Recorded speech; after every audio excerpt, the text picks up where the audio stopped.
Welcome to the Blue Oasis Podcast. This is the podcast for finding peace and prosperity in your life, learning the history of hobbies, as well as making a little side hustle out of your hobbies.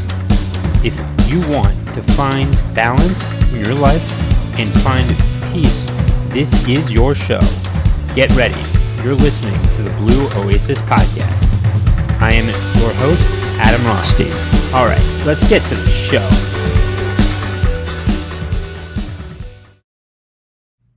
Okay, before we get into the podcast for today, be sure to rate this on iTunes, and also please consider donating to the show. And if you like what you hear and want to start your own podcast or any audio recordings, I'm here to help. Click the email sign-up link in the show notes below, or if you're on YouTube, click the link in the description. Thank you. All right. Good. Hello, everyone. How are you? I am with Jason Sherman. He is an entrepreneur and award-winning filmmaker. Jason, how are you? I'm doing great, man. Thanks for having me, Adam. I appreciate it. You are welcome. All right. So we have the introduction. All right. So give the audience a few facts about yourself. Sure. I was raised as a classically trained violinist in my early days. Jumped into technology for college. Ended up being a web developer, mobile app developer. That's my main business now. Published a couple books. Became a journalist. And now I teach a course about entrepreneurship along with a book and a podcast about the same. And then I started to venture into filmmaking about 13 years ago. Nice. Okay. So how did you get started with your filmmaking career, and did it become a side hustle, or was it a side hustle at first? Yeah, and so it's actually funny because originally it was never meant to be even a side hustle. It started by accident. And the ironic part is when I was a kid, my grandfather ran a local movie theater. He was the manager. He was the projectionist. So as a kid, I would go into the theater and help him, rip tickets, serve popcorn. I'd sit in the projection room and the projection booth and watch movies from his perspective. I remember seeing Return of the Jedi when I was a kid in the theater. So that probably dates me.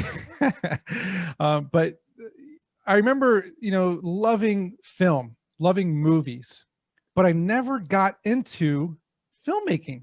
For my whole life, I was always a technology person and a music person. So I liked making music and I liked building websites and building computers. So you fast forward to my father's 60th birthday and his retirement party was all in one.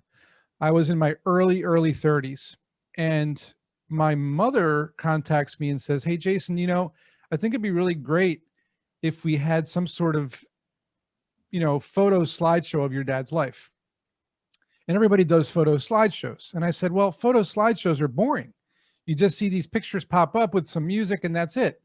So I thought to myself, Mom, don't you have a lot of videos and don't you have a lot of pictures? And the point is, I ended up teaching myself how to make a video of my dad's life with narration and music and storylines. And it was like a life movie, right? So I didn't know how to do this. I had to teach myself on some crappy software. And I ended up making it. And we put it on a big TV at his house at his retirement 60th birthday party in front of 50 of our closest friends and family. And people were blown away. People were like, holy moly, you made this movie, man. This was amazing. I've never seen anything like it. You should become a filmmaker. You should make movies. And it hit me in the head. I'm like, well, number one, I enjoyed doing it. Number two, it was really cool. And number three, people loved it. So I decided, okay, I'm going to be a filmmaker.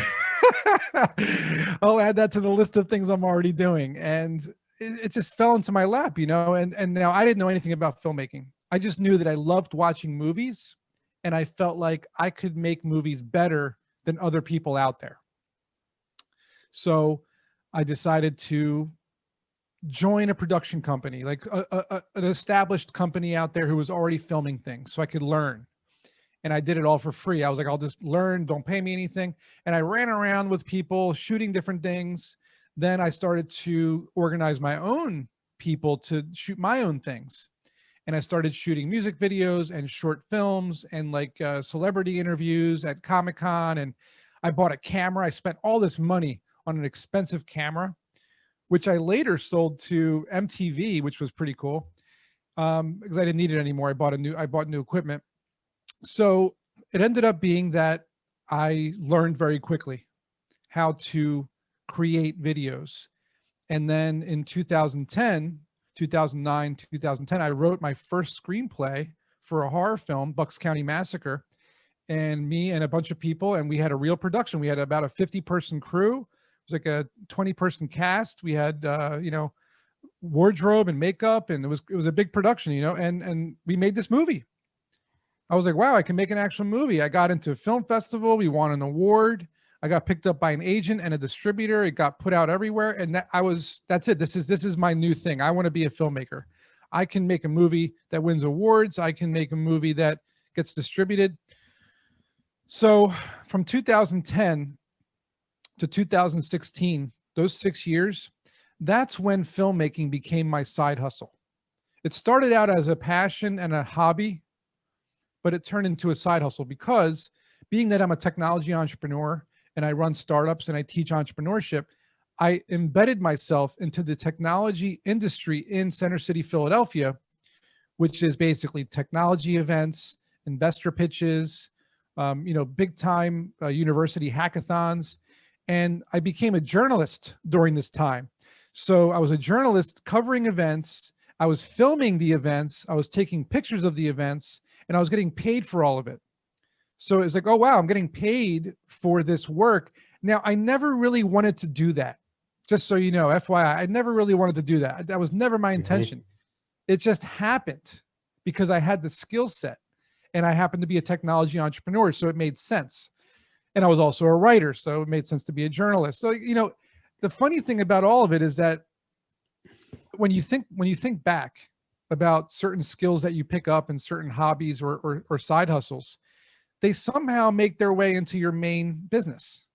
And you realize that they all kind of work together, in unison. And so I got kind of bored is the easiest word to say. I got bored. I got disillusioned, maybe is what the better word. I got disillusioned and a little like, I don't want to do this anymore. I want to make movies. That's what I want to do. So in between running a tech startup and helping other entrepreneurs with their tech startups, because that's kind of what I do, is I came up with an idea for a documentary, a historical documentary called The King's Highway. And it was a huge story that had never been told before.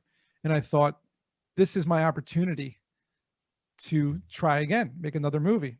And I did. I spent a year learning about the topic, interviewing people, shooting lots and lots of footage. I bought a drone. I became a drone pilot to get that airborne, the aerial shots, the aerial views, really nice cinematography. Yeah. Lots of music involved in the movie. And I was able to make some songs for the movie. And anyway, the movie ended up doing really well. It was a huge success. It got picked up by another agent, another distributor, won a film festival, Audience Choice Award. It got picked up by WHYY and PBS for streaming on their TV station for a whole year. Verizon Fios and then Comcast Xfinity put it in 20 million homes nationwide. It was just it was a huge success. I won tons of awards. The governor named a day after my movie. The King's Highway is now King's Highway Day on August 20th. And so I got this huge award on my wall from the House of Representatives. So like this big explosion happened after that movie. And I realized, man, I really want to do this for the rest of my life. I don't really want to work in technology anymore, even though I love technology and it's always been my bread and butter. I love filmmaking. I love writing screenplays, which I started to really hone my craft and write screenplays. So that's really how it became my side hustle. And honestly, it's neck and neck with my technology business. And I'm just waiting for the day where it overcomes my technology business and becomes my main business. And then I can just full-time write screenplays and make movies. That's really what my goal is. Yeah, and that's my goal too, to quit the 9 to 5 routine, and eventually start my business.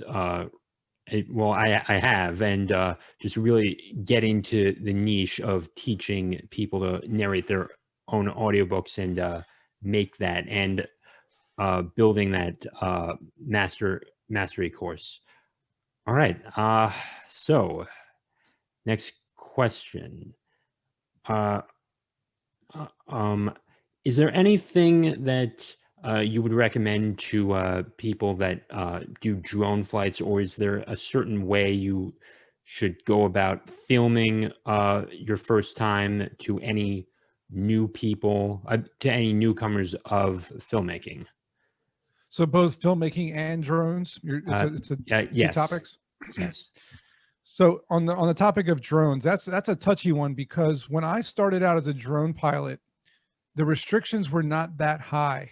You were able to film pretty much everywhere. You could fly everywhere. And I'm fortunate enough that I started flying a drone years ago, and I was able to capture a lot of great footage. So I have a lot of great drone footage. But now, the past couple of years, there have been more and more government restrictions. There's more rules and regulations, and you have to apply through, at least in my case, I used a DJI Mavic drone. I used to have a DJI Phantom, but the DJI company now requires you to apply through their website for a certain radius of an area that you want to fly in. And if they don't approve it, it won't let you take off the drone from the ground. It'll say, sorry, you can't take off. You're in airspace or whatnot. So it's much more difficult now to fly a drone than it used to be. Matter of fact, I just saw an article recently where a guy got fined in Philadelphia, where I live, $182,000 in fines because he kept flying at night and wasn't getting the proper permits. You definitely should apply through the government for your drone permit. That's number one. Number two, always apply through DJI or whatever company you use to get your radius approved for flight when you plan on flying. And always be careful when you're flying your drone to not hit people or buildings or go into traffic or hit trees. Like, be careful, like, be smart about it. And I always recommend people who want to buy a drone and want to start, I always tell them drones are not toys. Drones are very dangerous tools that we use as filmmakers. We don't use them just to fly around and have fun. We use them to capture beautiful cinematography, beautiful moments, amazing film. So just be careful, learn in an open field first, get used to the controls, take a class even, and get certified, and then start using it. Same goes for filmmaking. When it comes to filmmaking, the best advice I can give a budding filmmaker or someone who's interested is watch a lot of movies, number one, to get an eye for cinematography, lighting, certain camera angles, different types of techniques that are used, transitions, pacing, even dialogue and character development. Like, read screenplays, watch a movie while you're reading the screenplay so you can see how it translates from page to screen. So you understand, okay, if I write this screenplay, I have to visualize it and see how I'm going to be shooting this. And you'll learn a lot from both reading screenplays and watching movies, especially watching movies. Watch independent films, because that's kind of where you're going to be at. So watch a lot of independent films. Then I always recommend to work as a PA, a production assistant for a production company. Find one out there who needs help, and whether it's running cables, changing batteries, holding a microphone, a boom mic, or, helping them with the camera equipment, or filming B-roll, which is secondary footage that you add on top of a talking head, for example. And just learn, even that, just learn the terms, learn the words, learn the vocabulary, learn how to operate a camera, learn how to operate lights, learn how to operate audio, learn how to edit all of it together later on in post-production so that you understand the mechanics of the entire filmmaking process. Then spend a ridiculous amount of money on equipment. Buy a really decent camera, buy some nice lenses, buy some nice equipment to capture audio, and start filming, right? Just the biggest issue or the biggest challenge I think filmmakers have is they don't know what to shoot. And I tell them, shoot anything. Go out to your parks, your rivers, your cities. And especially now with the pandemic, it's a lot less chaotic.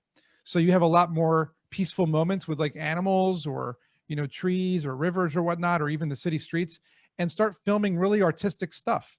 Start honing your craft, learning different techniques, just shooting, and then come home and start editing it into something tangible. Maybe put a song behind it and just try to match the moments to a song. Maybe write a short screenplay, like 5 minutes long, and try to make a short film about anything. It could be something boring, it could be something interesting. Just shoot something that really interests you. And then once you get your skill level up, try to find people who need commercials or music videos, or they need some type of film work, and offer them a very low price. Say, I'll do it for $100. Just do it just to get paid something, and eventually you'll start raising that rate to $200 and $500, and eventually you'll reach $1,000, and maybe you'll get a production budget to create an actual film. You'll get thousands of dollars to create a film, which, by the way, is very difficult. The filmmaking industry is brutal.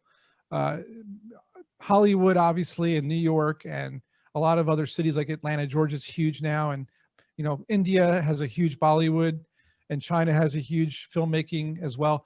It's not really easy to do in other cities. You got to do it yourself, and finding grants online, you can apply to them, but it's very rare that you're going to get a grant. So you really got to push hard and show with your work what you're capable of, and show that you're valuable as a production, filmmaker, and see if that works out in the end in terms of getting some type of job. But I always recommend people to not look for a job, to just do it as a passion. Yeah, and just start. All right. Before we go any further, I need to promote the show and let people know what's up. So, if you like what you're listening to here, please consider donating to the show. There will be a link in the show notes. You could donate $5, $10, $500, $50,000.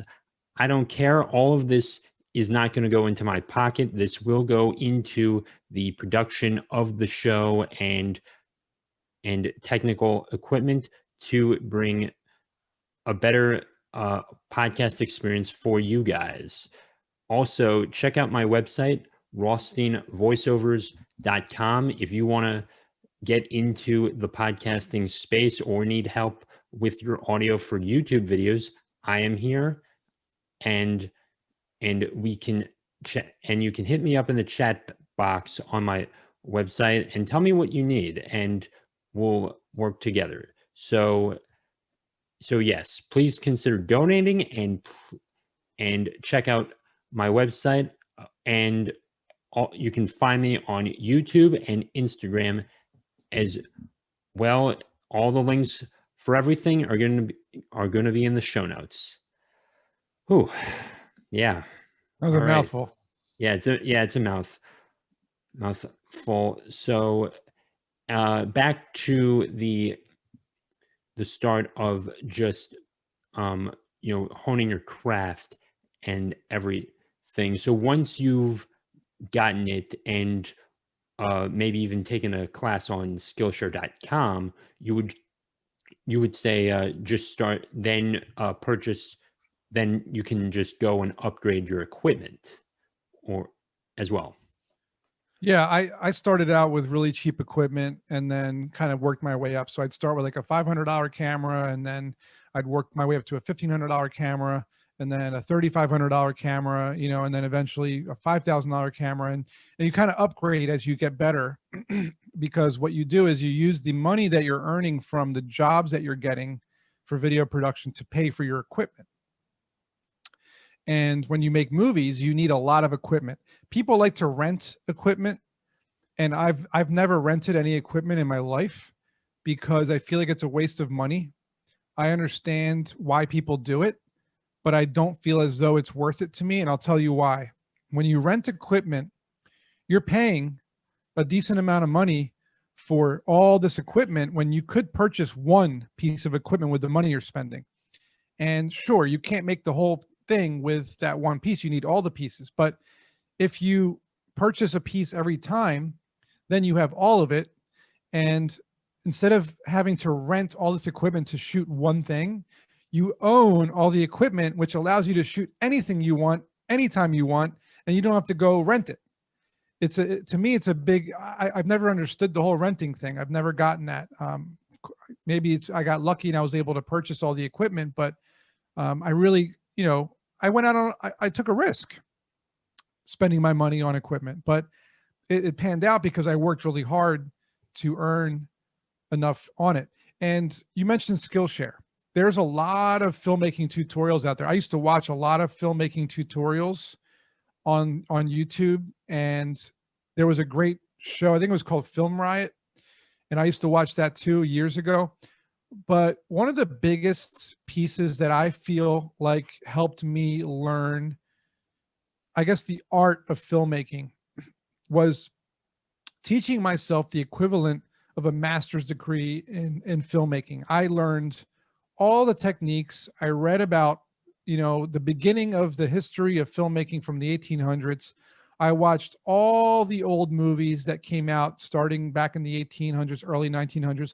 I literally watched all the Charlie Chaplins and Buster Keatons and D.W. Griffith, the United Studios, United Artists. And I really kind of immersed myself in the history of filmmaking. So when I came out of that kind of time period where I was teaching myself techniques and teaching myself everything, I started applying them in my filmmaking. And I feel like that really kind of took me to the next level.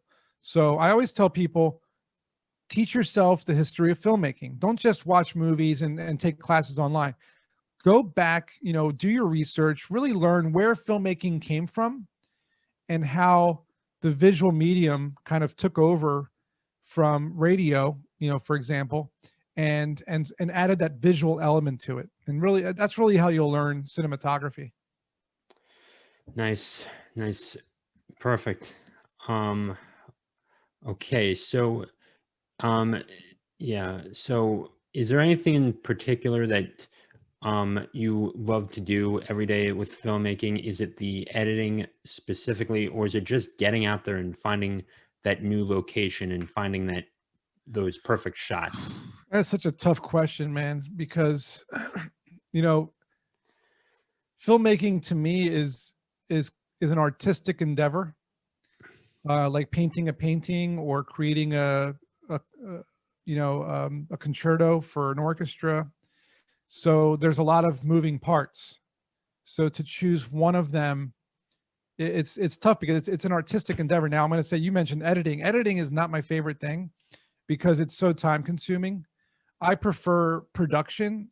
I prefer, I'm not even, look, every time I create something, I always have to do pre-production. So I plan everything out, outline and, screenplay and like you said, scout locations, figure out who I'm going to interview, that kind of thing, storylines.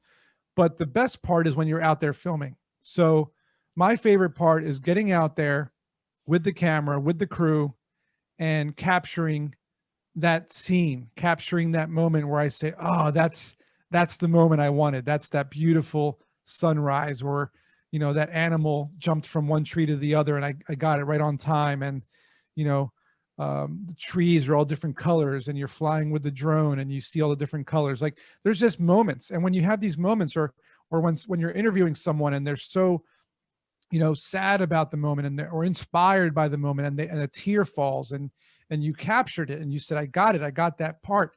That's when I feel good about something. When I capture those moments that to me are very meaningful.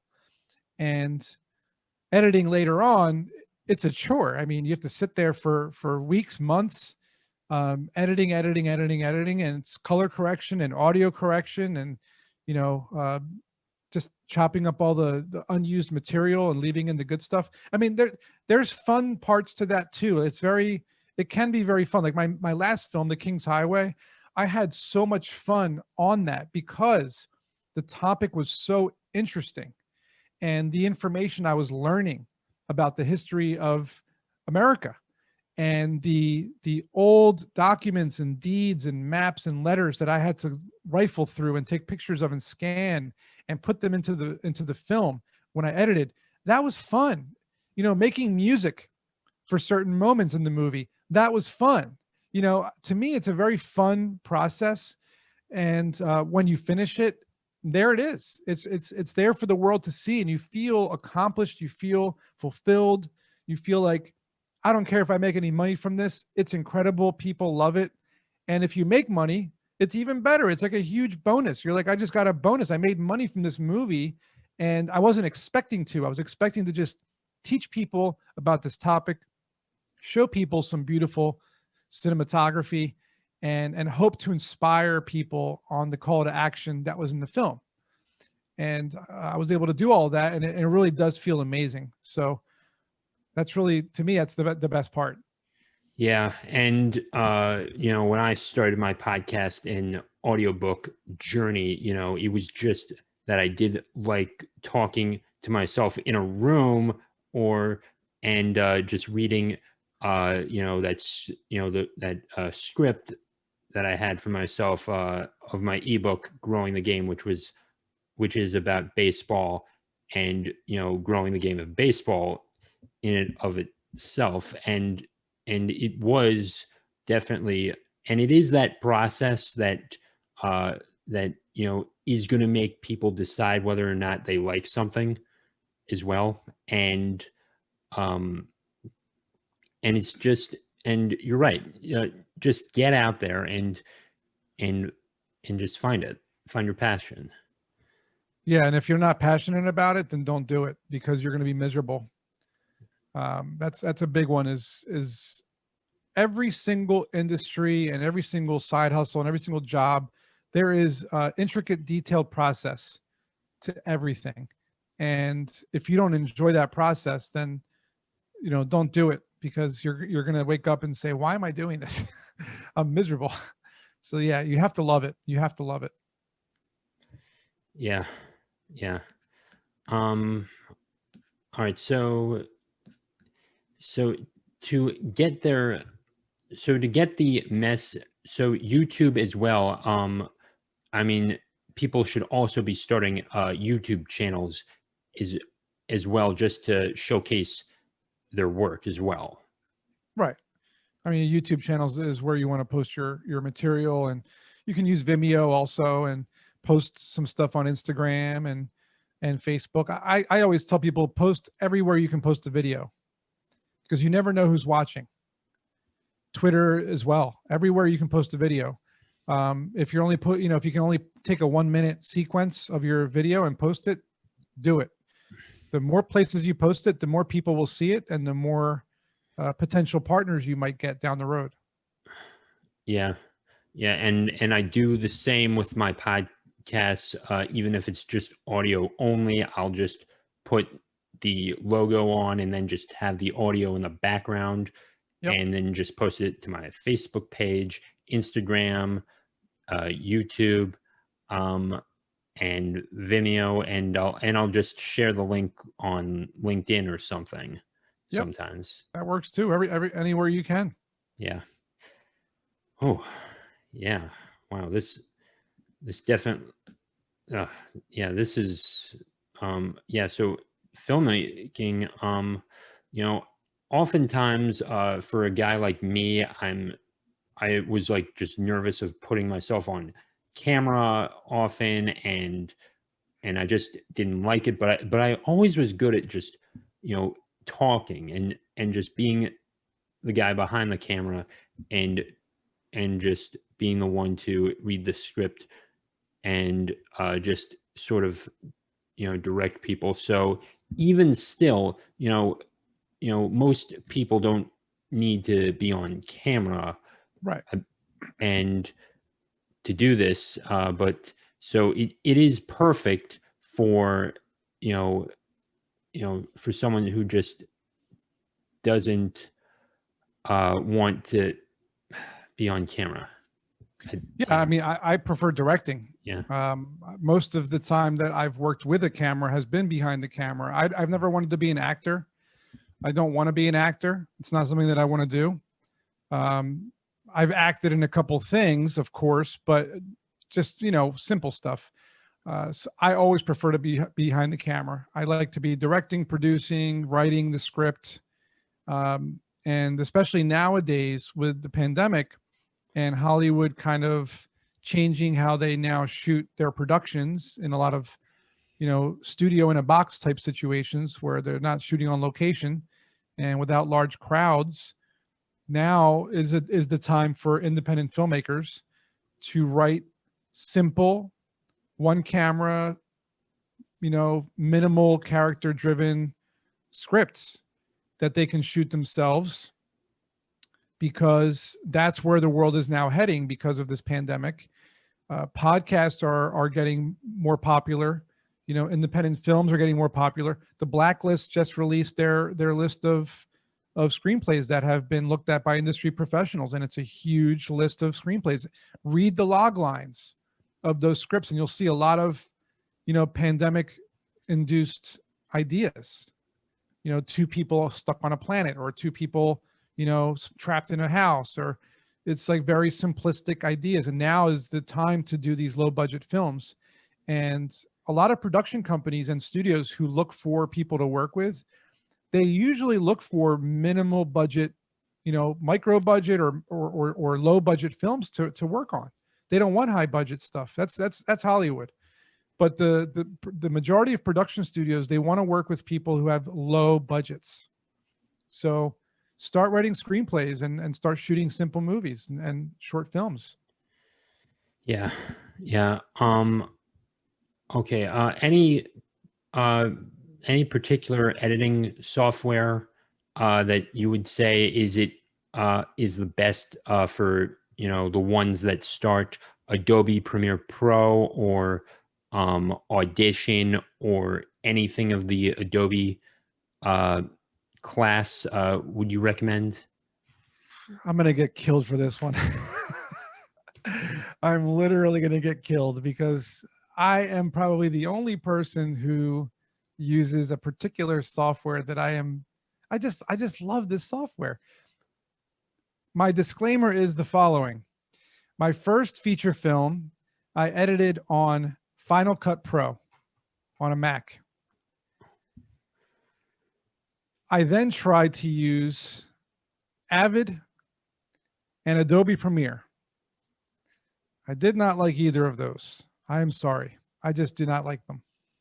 A friend of mine who works in Atlanta, Georgia, who used to live here in Philadelphia, got me onto a software program before I made my second film, The King's Highway, that I loved so much that that's my program. And it's called Sony Vegas Pro. And Sony Vegas Pro, to me, the reason why I like it is because it is so easy to use, but at the same time, it is chock full of features. Whereas a lot of times I would struggle in Final Cut Pro or Adobe Premiere to do certain things, certain techniques, certain styles, or certain features. They came standard default in Sony Vegas Pro. The other thing that I think is hilarious is when people say, why would you use such a crappy software? That's not professional. And I say, I beg to differ. My movie was in 20 million homes worldwide on Comcast and Verizon. It streamed on WHYY and PBS. It was in film festivals. I had it play in movie theaters in front of thousands of people. And you wouldn't know that it was made on Sony Vegas Pro, would you? So, you can't knock it, guys. I'm sorry. I made a professional film that is globally distributed as we sit here and talk. It's on Amazon Prime.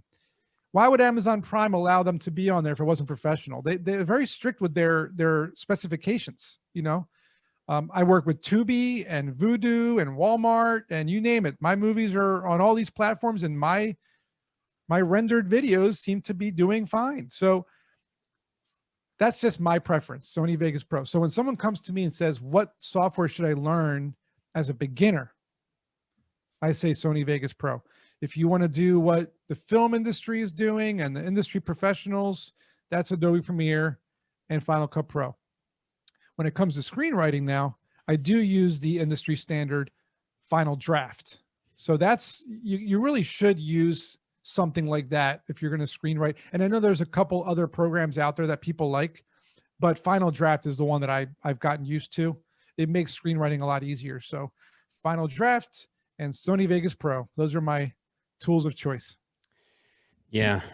And I mean, sometimes I edit the audio clips with Audacity and then just post it on my Buzzsprout account. And, you know, and I show this off to my friends, I show this to my family, and they say, Adam, yeah, this sounds like professional grade stuff.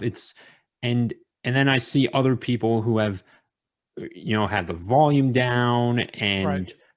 and it's like, and I have to turn it up all the way on my phone when I'm Yep. walking, and then it's like, and then it's like I want to tune out because I can't hear it, and it's, and sometimes, and you have to hit that certain dB level Yeah, always with your content. So absolutely. just, yeah. I use Audacity too, and I use it for every single thing that I do. So I'm on Yeah. your same page as you, man. Yeah, and I did download Audition too, but but Audacity certainly is just easy to use, and it Yep. is free for Yep. anyone who wants to do podcasting or filmmaking or anything with that audio. Start there and then work yourself up to Audition. Yep. Oof. I agree. Yeah. All right, we are going to the closing segment. Any last words? Anything you want to say to my audience or at all? Yeah, sure. Being an entrepreneur, business owner, podcaster, filmmaker, web developer, musician, anything at all, right? It takes time to learn how to do it well. And sure, you might have some innate natural abilities that seem to come out of you much easier than other people. But the thing to keep in mind when you do any creative project or any technical project or any kind of project at all is it takes time. And there's no quick way to get things done. You have to go through the process. And I find a lot of people, they just want to get to the final moment. They just want to get it done. They don't want to learn anything along the way. They want to hire people to get things done. They don't want to, spend the time that it takes to do things the right way. And so my message is to be patient while you're working on something. Be open to new ideas. Learn as much as you possibly can from other people. And I know this is really cheesy and cliche, but enjoy the journey while you're getting to the destination, because the journey is where you're going to have the most fun. It's where you're going to learn the most. And I always try to say too, if you're doing something creative, like writing a book or making a podcast or making a movie or writing music or, anything at all, don't do it with the intention of earning money. That's the worst possible outcome that you could come up with is, oh, I want to write a book and I'm going to make it a bestseller, or I'm going to make a song and I'm going to get 1 million hits. It just doesn't, it's so rare that happens. So do it because you want to do it, because you love to do it, and that because people will hear it or see it. And that should be your payment. It should be the praise and the applause and the feedback that you get from people. And maybe you'll be lucky enough to eventually have it turn into a side hustle and or a business. Perfect. Any final things left? Anything at all?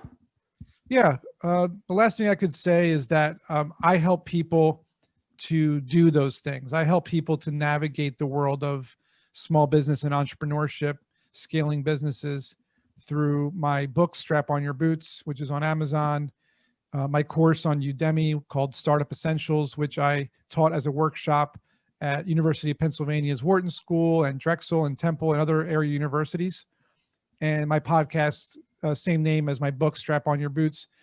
Basically, I help entrepreneurs to save time and save money through experience that I've gained over the past 15 years of running businesses. So feel free to check me out at jasonsherman.org, and you'll find all my links there. And hopefully I can help people out.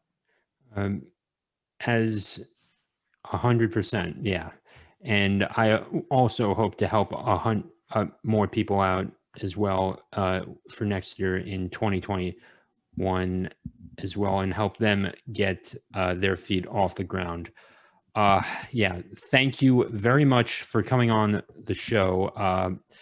And you can find Jason Sherman once again at jasonsherman.org. You do have a YouTube channel as well. I do. Same name, Jason Sherman. Yeah, it's Jason Sherman, and it's called Startup Essentials. It's a partnered YouTube channel with Zoomin.tv. So I put out an episode every week on there. There's some good tutorials there too, like how to write a screenplay and how to edit videos and things like that. So people that want to learn free tutorials, they're on there. All right. And you can check out me. I will have all the links in the show notes for both of us. And with that being said, stay safe, stay great, and I'll talk to you in the next episode.